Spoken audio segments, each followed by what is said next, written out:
All right, Jeremy, welcome to the Founders Lounge. Yeah, thanks for having me, man. Appreciate it. Looking forward to it.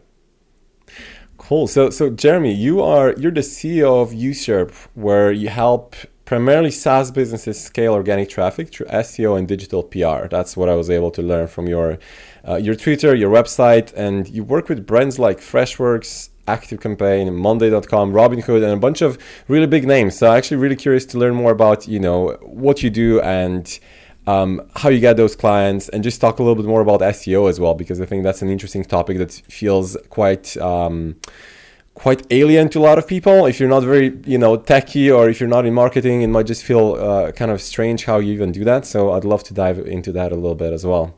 And maybe if we start with just if you can just tell a little bit more about what's your story, what got you into business. Yeah, absolutely. Yeah. So I kind of got started in the content marketing world just out of college, and that's really what's kind of like sparked the vision for Usurp ultimately down the line. So backing up many years from today, when I just graduated from college, I landed a job at a content marketing agency. At the time, we were doing a lot of like kind of small scale projects for more localized businesses. So it was a lot of like local based marketing, some local SEO, a little bit of like, content marketing, some event marketing even thrown in there. And really started to get my hands dirty in like the agency side of things. So it was a really good experience in terms of like, being on the ground floor of an agency when it was very small. So at the time when I joined, I think maybe there were around 5 or 6 people. And the two co-founders at the time ended up splitting up. And I remained with one, and we kind of transitioned the business from there into more of a just content marketing specific focus. So really working with really similar brands, like mostly in the software spaces, doing kind of higher level content strategy, things like that. And that's really where I got my start in terms of doing a lot of this stuff on the SEO front, creating a lot of content, learning how to distribute that, and also getting that kind of competitive advantage that I had for starting Usurp in the first place, right? Of like being on that ground level of an agency when it was very small, to where, I knew all the inner workings of the business. I knew how to essentially run an agency, how to hire, how to do profit benchmarking, like how to do all these different things that I had never kind of imagined that I would learn. And so being on that ground level was super helpful, and was kind of the jumping off point for Usurp, where, after I think I worked there for maybe 4 or 5 years, and then from there launched Usurp with my co-founder, and the rest is history since then. And you've been running that for, is it 3 years now or so, right? Yeah, about 3 years now. Yeah. Okay.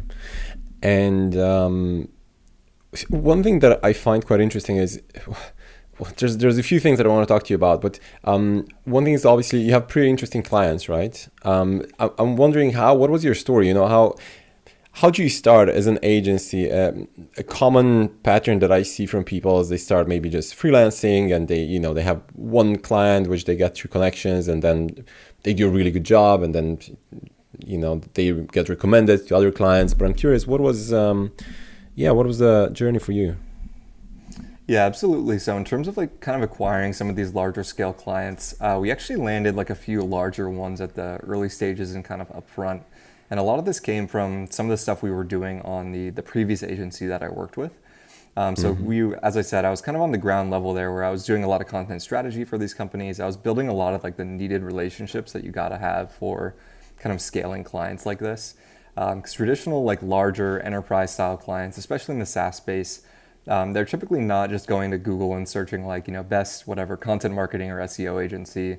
A lot of the stuff you see there is going to be kind of a mixed bag. It's probably more broad targeting in that sense, where like if you search SEO agency or something like that, it's really broad who they're capturing, versus if you're positioning yourself as like an expert at SaaS SEO, or scaling startups from 0 to 100,000 a month in traffic. So a lot of our kind of larger clients have come from just the work that we've done in the past, and the relationships that I've kind of built over the past 6, 7+ years in this space. And really a lot of it just comes from, getting your hands dirty and getting really good at one specific skill. So if you look at Usurp, our offering is really niche and very siloed in SEO. We don't do full scale SEO in the sense that, we're just doing a retainer or consulting where, maybe we give you some tips here and there, we optimize things. We're very specific in that we do a lot of content and a lot of off-page SEO combined. And that's really our bread and butter, right? We focus on kind of those two specific aspects of SEO. And really have since then just been able to grow by positioning ourselves and also focusing in that one niche area versus spreading ourselves too thin.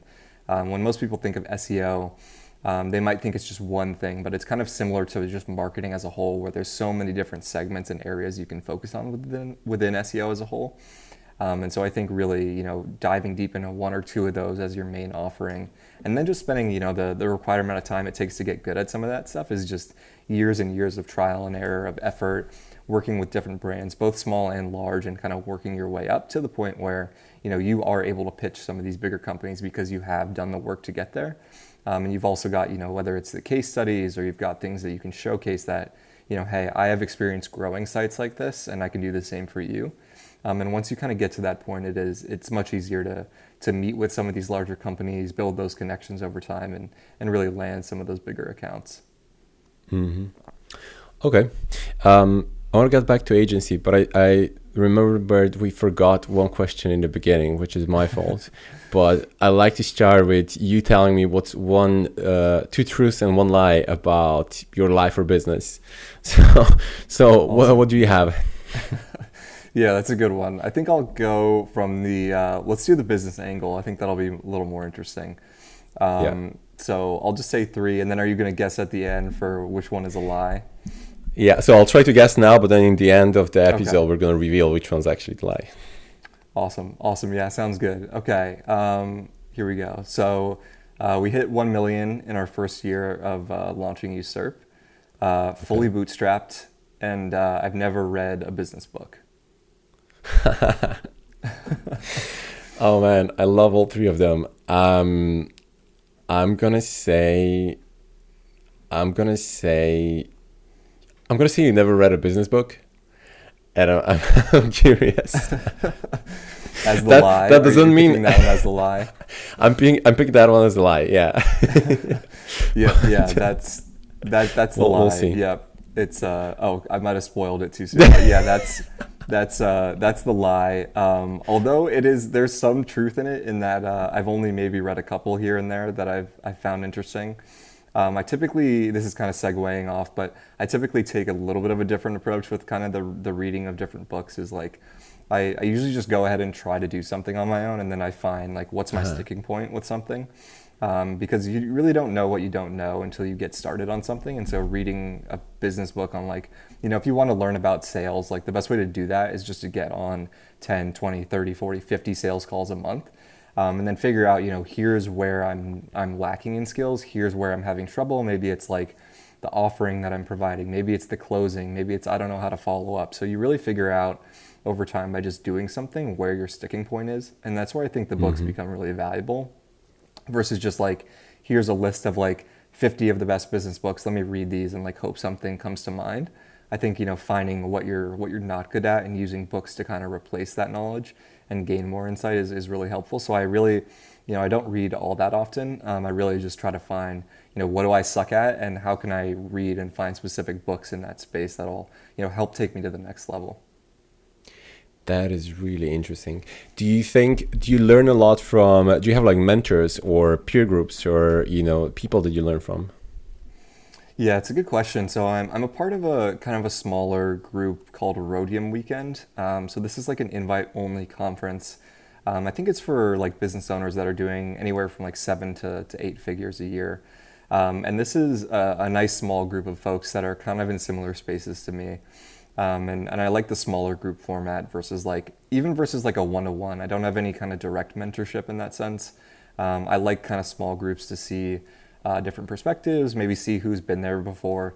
Especially in the agency space, it's a little bit different as there tends to be a lot more of a competitive nature in agency services where people tend to think they're directly competing with each other, even though we all have to realize the market is so large, right? There's so many thousands and thousands of companies that invest in whatever it is, SEO, pay-per-click marketing, any of these sort of services you could be offering per year. And really there's a lot of value in learning from a small group of folks. So I try to have a couple groups where people have done either they're doing similar amounts to me or preferably they're doing better than me. That's where I tend to really learn the best is people that are, 1, 2, 3 steps ahead of me in that sense, and they can kind of fill me in on, okay, I've been in your position, I've scaled to this amount of revenue or this amount of employees, and really learning like what's the next challenge from here, and how do you grow from, how do you go from 3 million a year to 10 million a year, because those require vastly different skill sets. And also, learning about new things around hiring. How can you expedite different processes? So I try to have like a few smaller groups, but haven't done any real like one-to-one mentorship yet. Okay, so you bring up an interesting point here. You were saying, obviously, going from 1 million to 3 million, 3 million to 10 requires very different skills. And you kind of revealed before that you guys went to 1 million in the first year. So how do you do that? That's obviously quite an impressive number. And with an agency business, which is a service-based business, it means you probably need to scale your employees as well. Or, can you tell me a bit more about that? Yeah, absolutely. Yeah. So I think in the first year we hit around like 85K a year in revenue, and so equated to about 85 a month. Yeah, 85 a month in monthly recurring. And then at that point, I want to say we had maybe around 5 employees, including myself. So very small overall. How big are you now? So right now we're around like 26 or so.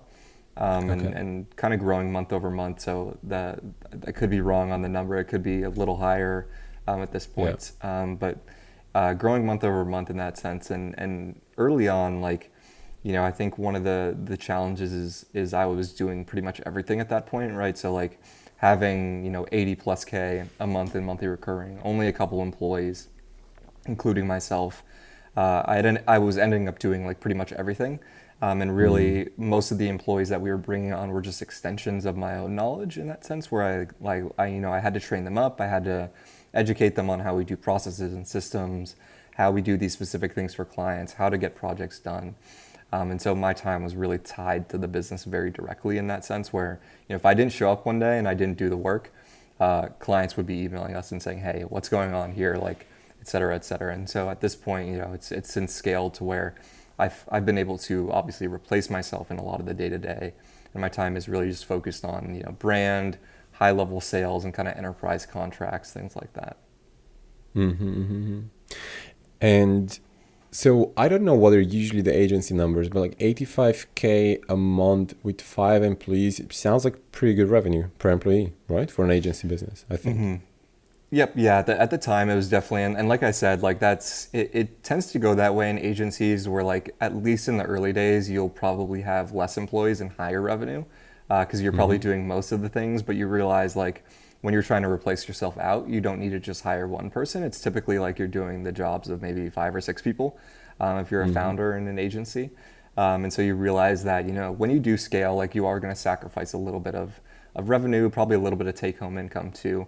But you're also going to get your life back in that sense, where, like, you're not the one who's doing every single aspect of the business, from like everything from, the annoying things like payroll, invoicing, following up with all that, getting benefits started, HR, those kind of tasks that are tedious and take up a ton of time, but also like the client deliverables front.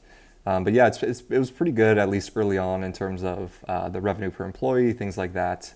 Now we're currently at, like I said, somewhere around like 25 to 27 employees. And our monthly recurring is a bit over 300K at this point. Okay.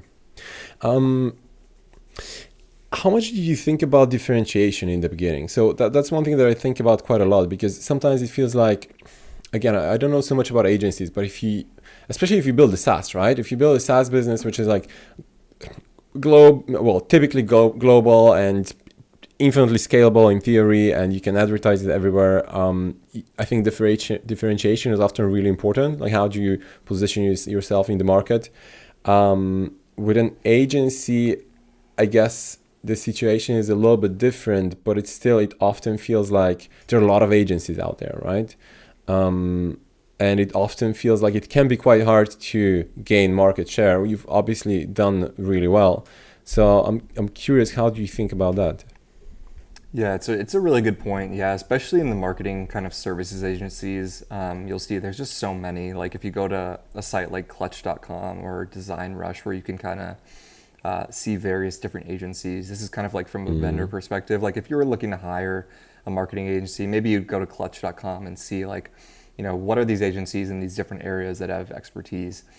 So you'll see, just to your point, like there's just so many agencies that give like generalized marketing services. So I think where you can really win when you're starting an agency is doing anything but that. So generalized marketing agencies, unless you have built up like a client roster over time, maybe you're in this space for 10, 15 years, where like you just have those connections to where you can go to any of them and say, hey, like I'm doing these general services, like are you interested in these? And you have that super vast network to leverage. If you don't have that, I'd recommend really siloing yourself into something that's very specific. And so that's kind of what we did from the outset. It's much easier to obviously expand services to existing clients versus like trying to be really broad and serve all the different markets. So for example, early on, like we really went very niche and said, okay, we're going to be, there's plenty of link building services out there, plenty of digital PR services out there for kind of off-page SEO. We did notice in the market that like the quality of those services was pretty low and kind of spammy. So our approach is, okay, we're going to go to the top end versus being on that kind of lower end of like, okay, we're going to do things at a mass scale for thousands and thousands of clients. We took the approach of, okay, we're going to niche down and we're going to do off-page SEO for just SaaS brands, just venture-backed SaaS companies. We're going to do this on the higher end, so we're going to only focus on the top quality domains that we're reaching out to. We're only going to do performance-driven stuff where like if we don't succeed for our clients, they're not going to pay us. Like if we don't deliver those results, it's not going to be a classic retainer model where they're paying us 5, 10K a month for us to just kind of do things here and there and hope it works, right? So we took the approach of going very narrow at the start. And then once we started to grow, we realized, okay, they're asking us now that we've delivered really good services on this front, they're asking us to expand into other areas. And so that's where I think you can really win with an agency is starting very narrow, proving that you have a lot of expertise there, delivering results. And then from there, you can kind of expand into other services that may be of interest. So I was listening, do you know who's Neil Patel? Yeah, absolutely. So I was listening to a podcast with him recently, and I didn't know that he's doing so extremely well. So obviously I know that he's been out there for many years, a very well-known marketer and, blogger, and he has a lot of content out there. He now has an agency that employs like 600 or 700 people, which is, that's pretty large, right? That is pretty big. Absolutely.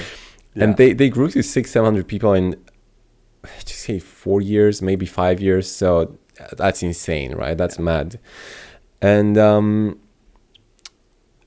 one discussion that they had on the podcast was building an agency versus building a product business. And one thing that I hear quite frequently is, start as a freelancer and then from that develop an agency and then use the agency resources to try to build a product because it's more scalable, generally less kind of client work, which sometimes tends to cause headaches. I'm wondering what you think about that. Neil, by the way, did not agree with that. He said, look, if you want to build a big business, it's going to be headaches anyways. So might as well be an agency because for him that just works well, or he likes that type of business. I'm curious, what are your thoughts? And you do have, by the way, a product business as well, right? So you can kind of compare a little bit of both. Yeah, absolutely. I listened to that one as well. I think that was the My First Million one with Neil Patel. Yeah. We did some content marketing work for Neil Patel back in the day as kind of an early client. And yeah, it's been really cool to see like what he's been able to do in the agency space. And I think to your point, right, like agencies tend to get a bad rap from like an entrepreneurship standpoint in the sense that like, you always hear it's not scalable. You have to hire a bunch of people to fulfill services and deliverables. Margins tend to be a bit lower on agencies overall compared to SaaS. Not necessarily though if you structure your services and pricing accordingly. For example, our margins are far higher than a traditional agency, which tends to be maybe around like 15 to 20% is really average for agencies in the marketing space. So I think overall, like agencies are a severely underrated form of business, especially if you can position yourself as on the premium end. So that does require like, you can't just one day say, okay, I'm going to go offer email marketing services to someone and charge them $30,000 a month, right? You need to spend the time to get very good at it, just like anything though, right? Like if you're trying to build a software company that's genuinely going to be large, that's going to serve enterprise customers, you need to be a very experienced software engineer with years of experience. You know the ins and outs of how to structure that.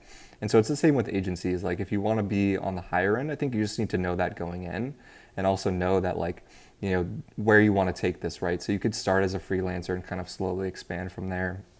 It's typically not the best path though if you're looking for faster growth in an agency.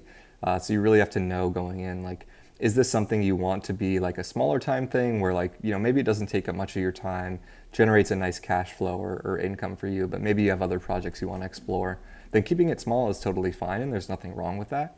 Where you can take the approach that kind of Neil Patel has taken, right? Where like he wants this to be a large company. He wants to have hundreds and hundreds, maybe even thousands of employees at some point. So they're totally like different approaches there. But overall, you know, I agree with Neil Patel in the sense that agencies can be very lucrative, and no matter what, if your goal is to build a large company that does, you know, whatever 7, 8, 9, 10 figures a year in revenue, it's going to be a headache either way. Your margins at some point are not going to be fantastic, no matter if you're SaaS or an agency, if you're growing that large. So you kind of have to weigh the pros and cons of like that decision there, if you want to sell at some point, all those different things. But yeah, as you mentioned, we're also kind of in the SaaS space as well. We acquired a tool called Wordable.io in late 2020. And since then, I've kind of just been growing that as a little bit of a side project. And it's been a good kind of acquisition that aligns with a lot of the stuff we're doing on the SEO and content marketing front. Can you actually? Let's get back to that in a second. I want to ask one sub question first, because you mentioned something that's really interesting, and I know that everyone's going to ask me, or everyone would ask me to ask you more about that, which is, you said an agency, if you structure it well, it can be much more profitable than an average agency. Can you talk a little bit more about that? Because I'm sure that most agency owners would want to do that, but maybe they don't know how, or I don't know. I don't know what the answer is. So I'm very curious. Definitely. Yeah. I think there's a few different points there that kind of align. And so one of them is just going to be the target market that you pick. So if you're working with smaller local companies, let's say you're doing local marketing services for like restaurants in your area. Just by default, in the nature of those style of businesses, restaurants' margins are extremely low. Maybe somewhere in the 5 to 20% range is normal for a restaurant, if they're even making any profit. And so marketing like high value services to those is probably not going to generate a ton of return for you. So you might get a few kind of restaurant clients who will pay you. Most are probably going to be really price sensitive. They're not going to want to, you know, spend $10,000, $20,000, $30,000 a month in services recurring for a year at a time. Versus maybe if you're going the software route, or maybe you're going an e-commerce route where you're saying, okay, here's like, you know, huge brands like Nike, or maybe ones that are even smaller but are still doing, you know, 20, 30, 50 million a year in revenue. How can you find essentially a target market where their margins itself are very good, in the sense that they can actually afford to spend a lot of money on good services, and two, that like your offers are going to make sense for them, right? If you go to your local bakery and say, hey, I'll do $20K a month of marketing services for you, they're just going to say there's no way that's possible. We can spend $500 a month, $1,000 a month maximum. So I think it really comes from first just establishing like what's your target market, and that's usually the biggest source of how much can I charge realistically for these services, because the end value point that you're generating for someone is so vastly different in those markets, and also their ability to spend, their goals are vastly different. Hyper-growth startups, for example, they're spending a ton of money a year on marketing initiatives to grow that company very fast. So you all kind of need to take those into account. Like what market do you want to serve is going to heavily depend on how well your offer resonates. And that really dictates, you know, what can I charge per month, what's realistic, and what are the value discrepancies that come up with those markets. Okay, that makes a lot of sense. That's great. One more question on the agency side before we continue. Just to get a better idea of what exactly it is that you do for those who don't really understand. I I think maybe a good question is, it sounds a little bit like a job interview question, but what's one case study that you would that you're maybe the most proud of, or that you would, brag about? Yeah, absolutely. There's probably two that quickly come to mind, and they're both good examples because they're an example of two different types of clients that we work with. So number Okay. one would be stuff we did with Monday.com, which is a very established, very large kind of leader in the project management space. And so with them, they came to us with a problem of just needing, they needed to scale their content creation. They needed to reach new markets. So Monday.com, their project management, and they do this for all different types of industries. So not just like, software companies, there is not just their main target market, right? They do project management for maybe construction or health services or a wide variety of different spaces. And so the goal there was really, how can we position Monday.com in the market to target a lot of these industries through very good, helpful informational content? How can we get their brand mentioned on really relevant publications in the space through what we call kind of high authority link building and digital PR? And so that's where we were really able to come in there, and we ended up raising their traffic, and I think we worked with them for about, I think it's been about 2 years now at this point, or maybe a little less. And their traffic has since grown from around like 600,000 a month uniquely to about 1.3 million, and kind of growing month over month. Oh, wow. Yeah. So that's kind of an example of like a brand that, they already had traction in this space. So it does make things a lot easier. Obviously, when someone has traction, they have a budget, they have things going for them that like you can compound their results much faster. Another good example of a case study would be one we did for Early Bird. So they're like a direct-to-consumer, a B2C like fintech app that essentially helps you gift money to family, children, and set up 529 accounts for children so they can have a financially stable future. And they came to us brand new out of the gate, brand new domain, with a little bit of funding, and said, hey, like we want to treat SEO as really a growth engine for us, and we see this as beyond just trying to do what most VCs or most startups do, which is dump all of their money into advertising really quickly. They wanted to do something that was a little more sustainable in terms of growth. And so they came to us, with a brand new domain, no content, no authority in the space. And over the past about 16 months or so, we've taken them to about 70K a month in uniquely monthly traffic. And we're competing with giants in the space. NerdWallet, Forbes, The Balance, Investopedia, Fidelity, like the large businesses that have been here and established authority in this space for the last decade. And we're already outranking a bunch of them for really high value terms that are directly product related. So I'd say those two are probably the most fun or most interesting kind of case studies that we've had so far. Very cool. This brings me to another question then. So SEO in a very competitive market, it can be really hard, or well, it can require a lot of effort, right? While if you find, well, I don't know, you'll tell me. I have my own my own experience with SEO and my own opinion, but I guess one question is how should somebody decide? Let's say that there's a SaaS founder listening to this, and they're kind of in their early days, and they're considering different channels, and they're probably doing some paid acquisition and I don't know, maybe some organic, but they're thinking about should we even focus on SEO? SEO is kind of a long game. How does somebody decide if SEO is even something that they should focus on significantly? Yeah, it's a very good question. I think the main baseline I would set is you probably should have product market fit before you do any sort of SEO. Just in that sense where like if you need to pivot at a certain point and all of a sudden, because maybe you don't have product market fit yet, maybe you don't have a bunch of traction or users coming in, and you do SEO a little too early before even if you're pre-revenue or anything like that, you might have to pivot at some point. And now all that content you've created that was kind of product-led in the sense that someone could search this topic, they could read the article, they could potentially convert on your software or your product, your service. If you have to then pivot that at a certain point and completely change directions, maybe that stuff is far less useful and less converting.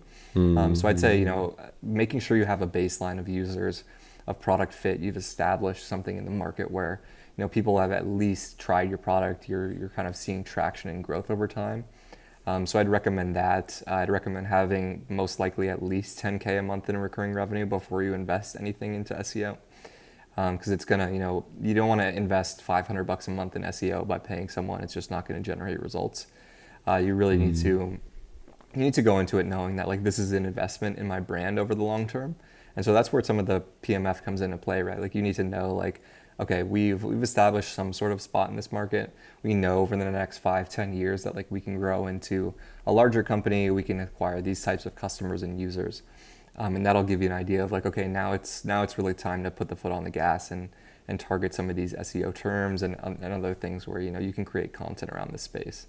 But in terms of the other question of like, when do you start, or like, it takes super long to start seeing results. I think, if you have any resources at the moment or any time, there's always value in just getting started with at least some sort of content being published on your site every month, even if it's not perfect, even if it's not outsourced or paid to an expensive agency, even if your budget's $1,000 a month and you can do this internally. Just get someone that can write a few pieces of content a month that revolve around your space, and just start publishing over time. If you keep waiting and you keep in the mindset of like SEO takes too long, it's too competitive, then you fall into the trap of like never starting, right? So then when you do start, you just let another year go by where your competitors are racking up more content, they're racking up more links, they're gaining more ground on you, they're building a larger moat.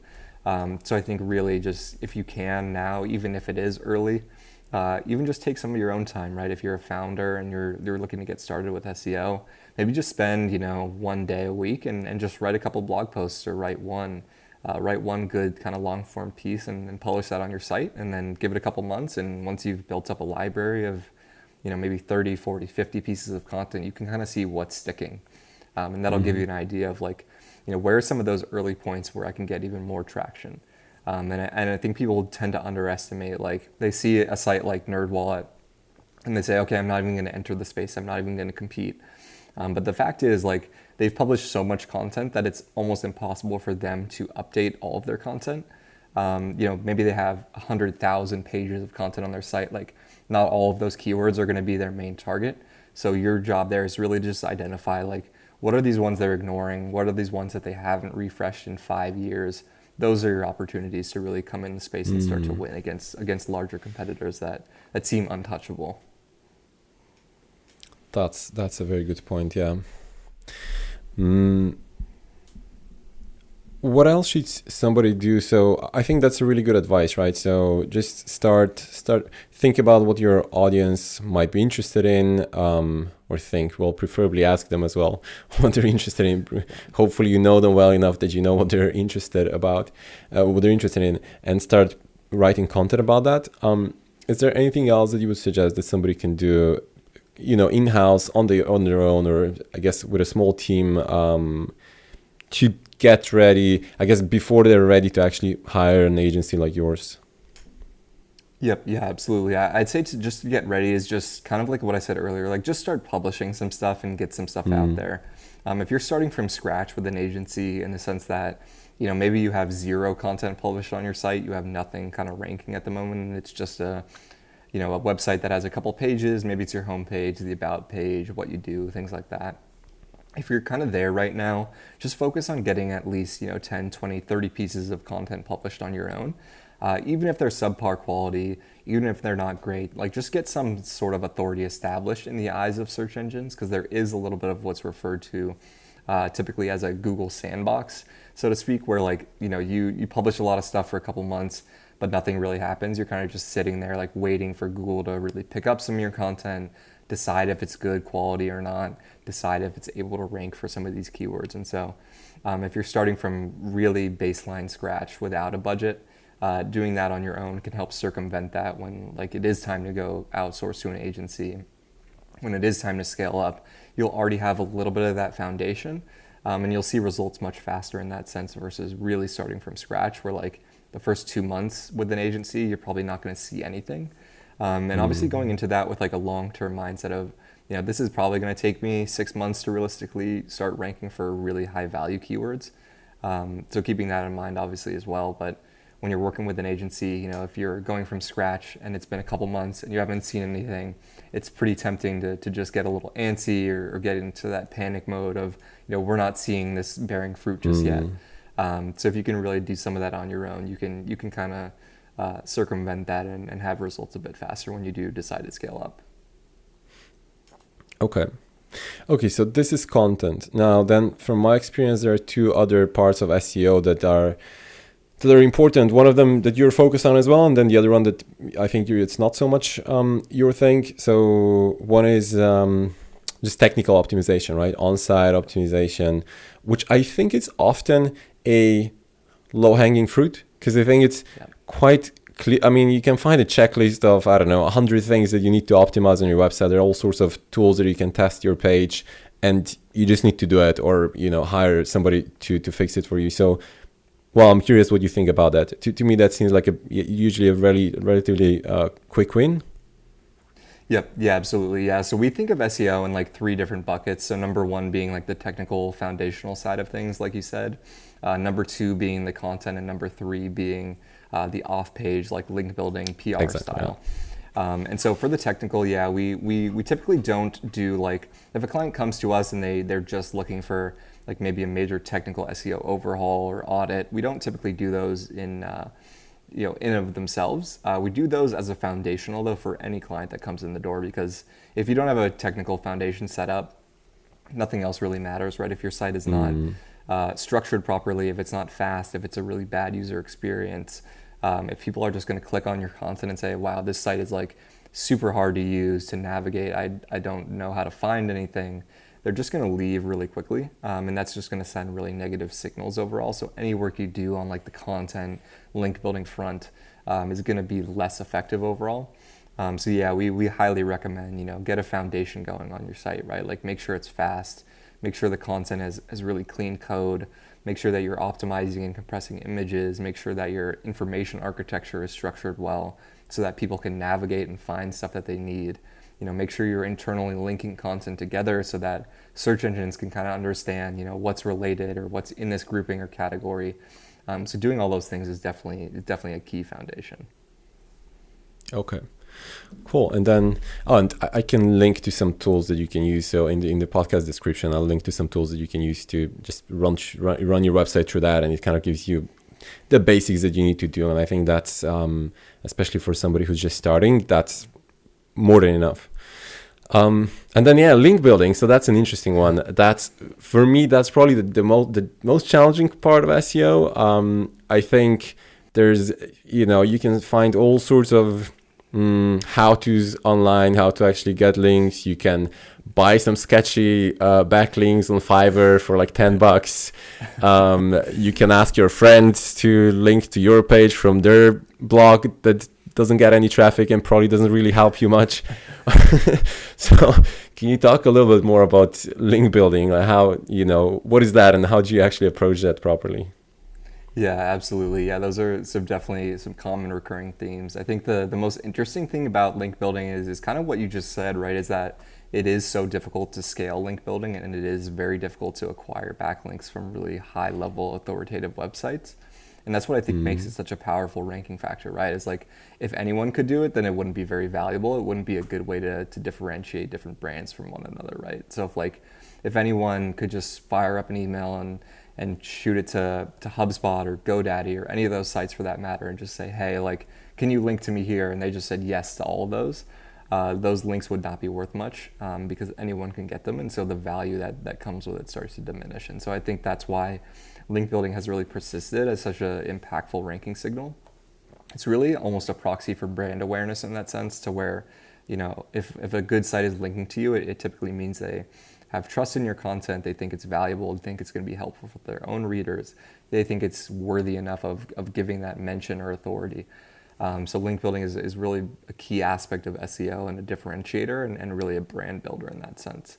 And then in terms of strategies, there's so many. If you just search on Google, like, link building strategies, and I think it can be a little bit misleading in the sense that you'll see like 101 link building tips or 101 strategies to do link building. Exactly, it's like, you don't need 100 strategies for link building. You probably just need one or two that you can focus on for 2 years, 3 years at a time and really get good at those. And so I think that's a little where people tend to struggle there, is like a lot of those tactics are outdated. They're like, oh, just email this site and ask them for a link. Well, most of those sites are going to email you back and say, yeah, sure, give me $300 and I'll link to you. Or, they're going to do some sort of sketchy exchange. And so I would for sure avoid any sites that are asking for payment. Typically, it's just not the type of site you want to link from anyways, kind of like what I said earlier, right? If anyone can go and get a link from them by just paying them a couple, $100, it's not going to be valuable. The links that really set you apart are ones from brands that almost no one can get linked from. Conversely, though, those are also obviously the hardest to get linked from. And so I think really the most worthwhile strategies that you can implement for link building fall into like mainly two different areas. Number one being the relationships you can build with people is always going to be number one from a link building perspective. If it's much easier to get your foot in the door if you know someone at a company. Maybe you know the site owner, or maybe you know a journalist or a blogger or the editorial team or the editor or the content manager at a given site. And you build a real relationship with them, or like you're giving them mutual value. And then when the time comes, you can say, hey, I have this piece of content, like I think it could be useful on this section of your content that you've written here. And then you're not fighting with 1,000 other people in the same inbox trying to get a link placed. You're going directly to the source, and you already have that built up relationship to kind of land those links at scale. And then the second one that really can be impactful, especially if you don't have those relationships yet, does require a little bit more either money or time investment, is to create very unique content that is not necessarily optimized for keywords. So a lot of the keyword-driven content that you'll create around SEO tends to be pretty informational stuff, like maybe you're writing about like tips for remote work. If you try to go pitch that for links, like nobody wants to link to that crap. Like that stuff is just like super basic, super low level in terms of the value that it's giving readers. So what you want to do instead there is look and see, okay, can I create some sort of study or unique resource, or like maybe a free tool that I can promote? Like what is truly valuable in my space that people are looking for that's missing right now? And that tends to be some things along those lines, like a free tool that someone can use, that's actually valuable, that people get value from. Maybe it's a unique study, and this is sort of stuff we've done for our own brands too. If you go to the Userp site, we have a link building study that we do every year where we survey upwards of 1,000 different SEOs from in-house to agency to freelancer to really understand like what is the value of link building to them, what strategies are working, what tools are they using. So gathering a ton of unique data there that we can then go leverage and pitch to a bunch of different media outlets. So I think that study overall has generated for us upwards of 1,000 plus links on that single page. So it's really a matter of how can I build relationships at scale that makes sense for both parties, and then how can I create unique content that isn't just that boring fluff stuff you see out there, but is stuff that people actually want to share around. Very cool. I actually have a quick story about just what you were talking about right now. So I've very random, but I have a small wedding planning agency, and when we have a website and we rank really well on Google, and that's just like essentially a side project for me, having that. I'm not a wedding planner, to clarify, but I'm basically just focused on the marketing of it, right? And when COVID started, and a lot of that was, we just started the agency a little bit before before COVID pandemic started, and obviously a lot of weddings were being canceled, postponed, and we sent out a survey to we posted in one of the wedding Facebook groups. I said, hey, was your wedding affected by COVID? Can you tell us? Can you give us some more information about that? And we just posted a survey. We got, I don't remember, but I'm going to say maybe a few hundred answers. And then we prepared a blog post about that. And then we sent that around to online publications. And a bunch of them actually picked it up and they wrote about it. And they some of them linked to us as well. And which was pretty cool. And it was not even that difficult. So that was a very easy thing to do.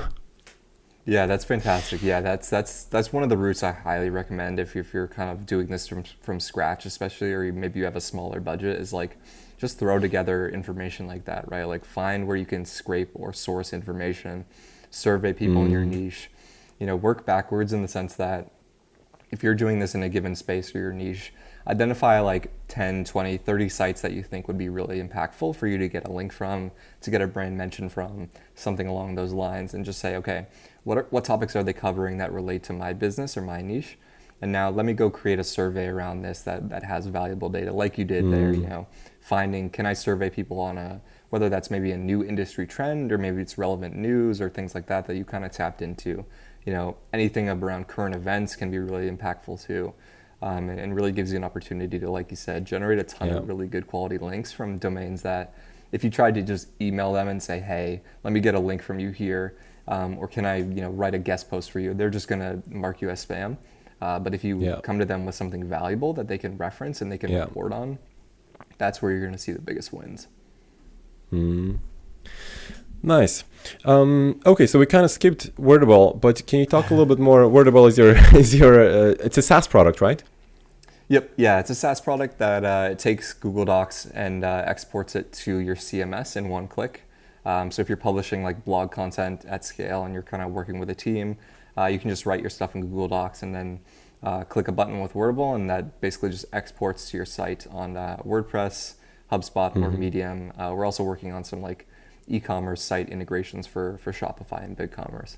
But yeah, the goal is just to like save you a bunch of time, because content uploading and like reformatting everything, cleaning up the code, images, compression, opening links in new tabs, setting authors, like all this stuff is like just so tedious and makes it super annoying. If you're publishing more than a couple pieces per month, you're just spending hours and hours of time doing that. So that's kind of where the tool comes into play. Nice. Okay, so that's your you said like a SaaS kind of side project, and you acquired that, and now you're, I guess, trying to grow it, right?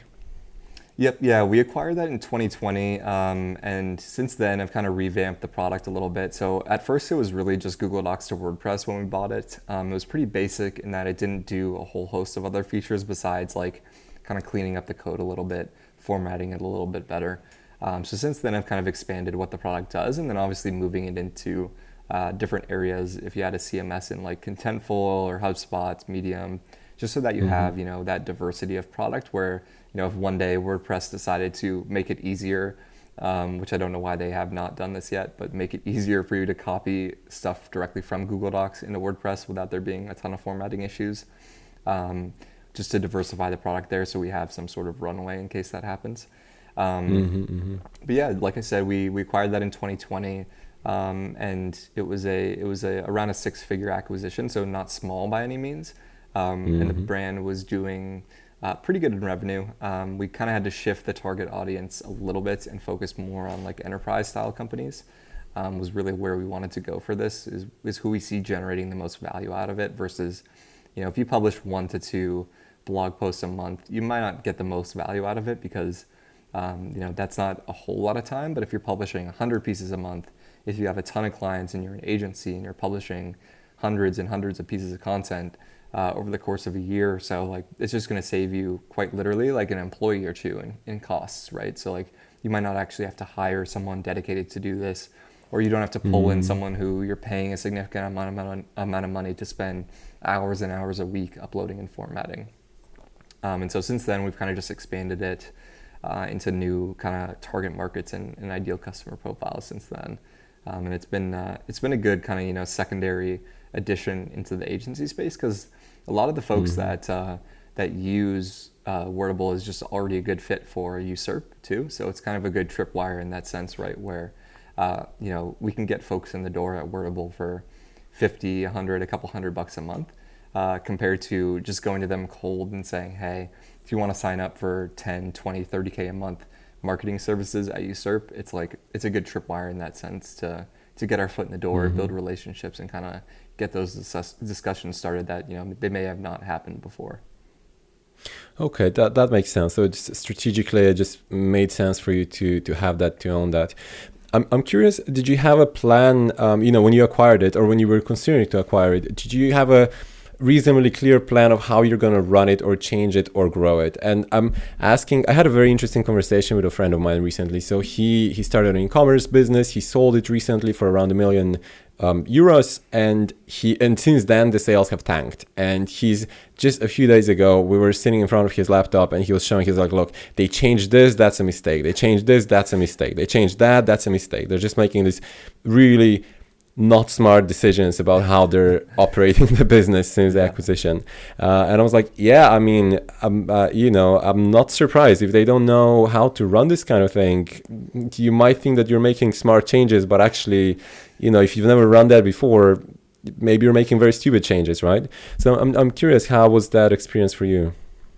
Yeah, absolutely. I think that's something you definitely have to realize, especially if you're going from a service business and you don't have maybe much experience on the development front. So if you don't have much like software engineering experience, or you have never done coding or anything like that, and you're kind of expecting to just jump in there and everything's going to be easy for you, you're in for a rude awakening, because it's completely the opposite. So we ran into some of those issues pretty early on as well, where neither myself or my business partner had any coding or technical background. And so we quickly had to outsource some of this. And so that's, it's a big hurdle in that sense where, if you don't know directly how to edit some of this on the back end, how do you change things? How do you create new things for specific users? You just have to kind of take a shot in the dark with different developers and hope that they know what they're doing on some of this. And so we did run into that a little bit early on. We're lucky to find a really good team now that's kind of built on around this. But we did run into that issue where, we quickly wanted to pivot some of this from being targeted to more smaller users who they were doing maybe a couple blog posts a month, paying a small amount. But, those customers tend to be the most difficult to work with in terms of they always are going to be price sensitive. They're always going to have the most support tickets. They're always going to have the most issues. $19 a month to them is what it would feel like if a company is spending $30,000 a month with your services in terms of the attention that they're requiring from you. And so we realized quickly that was not going to be a good fit for how we wanted to run it. And since then I've pivoted a lot of the pricing model that we use, the companies that we target. And so we did, we full stop pissed a lot of people off when we first made those changes who were using the app. I think we probably saw somewhere around 30 to 40% of the folks that were using it churn. And that was to be expected with some of the stuff that we were changing.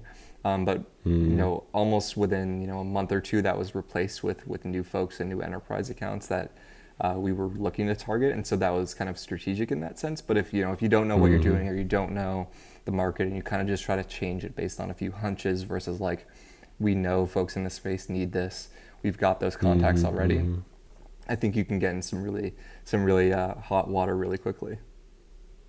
Yeah, I think that's hopefully how most of acquisitions happen. Well, hopefully for the buyer at least, from what I see, or most of the smart acquisitions. The other thing that I see smart people do is also that you actually keep the previous founders as advisors, at least for 6 to 12 months, so that at least they can voice their opinion before you do something really stupid with the business. Absolutely. So yeah, that's probably in some cases a smart approach as well. Okay, you said you have some business ideas to share as well. Yeah, I'd say, I like the point that you brought up earlier about the agency side of things, and how folks tend to think that at least, the hype right now is all around software, right? It's the common phrase is infinitely scalable, which it is. Obviously, it's much easier to scale software to the amount of users that you're delivering to, right? The comparison of going from 30 to 100 clients and your hiring needs are much different than going from 30 to 100 users in your software. And obviously there's a big discrepancy there. But I think there's a lot of room for opportunity there in times like this, where you see SaaS is the hot trend. Everyone wants to start a software-based business. Everyone wants to create new software around this, and every single space is becoming increasingly saturated. I think it becomes a huge opportunity to what's the phrase, sell shovels in when there's gold mining happening. And I think that's where a lot of the marketing services come into play. Is what can you identify that helps these startups grow, and how can you find your niche in there? So I'd say in terms of business ideas, any sort of very specific marketing agency can find really good traction at times like this. So whether that's like, okay, maybe it's not directly around like advertising or something more general. Maybe it's, I help you get your first 1,000 paying customers of your SaaS, and here's how I do it. And I do it on a performance basis. Maybe here's how I create unique studies for already existing software companies, like we were talking about earlier. How do I create survey data for them? Maybe I'm a survey marketing expert. Like figuring out what that very specific niche is and what the needs are currently. I think there's almost unlimited opportunities at this point, versus like, if you don't know how to code and you want to spend a couple of years learning to do that, you're probably going to be quite far behind. And unless you have, an existing idea that you can execute immediately, there's so many business ideas that you can operate very quickly with no upstart capital, virtually nothing that you need. I said, we bootstrapped Userp and had no funding, no clients at the start. So it's really like you can launch a marketing services business out of basically thin air at this point. And it really, all it takes is finding your niche, finding what you're good at, and really doubling down there. So I think the business opportunities in that end right now are pretty unlimited. Yeah, that's very cool. The last episode that I recorded, actually, the guest had a similar idea. He was talking about micro influencers. He said micro influencers agency. That's because the big influencers are interesting, but well, first of all, not hard to approach, but also it's becoming a little bit too promotional. Everyone already knows that influencer marketing is marketing, and people just don't really fall for that so much anymore. While micro influencers tend to be more genuine, and they have this small groups of fans who they're very closely connected to. Yeah. So that's just one kind of specific niche that I suppose you can also go into. The other thing that's just exploding right now, obviously, is TikTok. I think in the US it's probably even bigger than it is in Europe. I think in Europe it's maybe a few months or maybe a year sort of behind. As in, it's still even earlier, so even more opportunity to start something. But I think TikTok's probably still early for everyone, so loads of Absolutely. opportunities there. Should also niche down into something specific on TikTok, right? Totally. And I think the coolest thing there too is just like, if you do start a services-based company, maybe that's not your end goal, right? It doesn't have to be like, I'm going to do a marketing agency for the rest of my life. It could just be, okay, like I see this opportunity in the market where software is saturated, it's crowded. If you want to really compete at like an enterprise level, like if you want to be whatever, a Slack at some point, or a ClickUp or Monday.com, like you're going to need a massive amount of funding. Like it's almost impossible to bootstrap and compete with something like that, just with the sheer amount of employees that they can afford, that they can market to. So I think even just like, if you don't have much capital, you're looking to start a business, start a services businesses that you can generate a lot of cash flow for. And then, okay, maybe at some point down the line, 2-3 years, you say, now I want to branch into SaaS, like what's related in my space? Can I acquire a company on like micro acquire? Maybe there's something selling for, low 6 figures that I can buy with some of the cash flow I've generated, and say, okay, now this is how I get into SaaS without, doing that from the ground up, without, if you're not technical, without hiring developers, without trying to, source a team and capital and see if you can get product market fit and hope for the best. Spend that time to like leverage the success from your service business into buying a software that's already doing something well. And you can kind of, jumpstart your career in that space too. I think the options are pretty unlimited there, and gives you some good runway at least to test new ideas. Very cool. Do you think you're going to buy more SaaS businesses or start more product businesses? Yeah, it's a good question. I've debated it. I think, at least for now, not right now, I think the biggest opportunity for us is to double down a bit more on the agency side of things, and really kind of see where we can take that. We were kind of, not sure if we wanted to make it something that we scaled dramatically. Kind of like, how the Neil Patel approach of like, I want to hit 1,000 whatever employees in a couple of years. It was never really our approach from the beginning. But now we're kind of seeing other areas of opportunity there where we can expand. And, I think at least for now, that's going to be kind of our main focus is, okay, in the next year, how do we grow our team from whatever 26, 27 to 50 to 80 to 100 people? How do we expand what we're doing in this market and kind of build one of the larger agencies in the space. Mm-hmm. Cool. Very cool. Well, Jeremy, good luck with that. Thanks again for coming on the podcast, and we'll stay in touch. Yeah, absolutely, man. Thanks for having me. Absolutely. All right.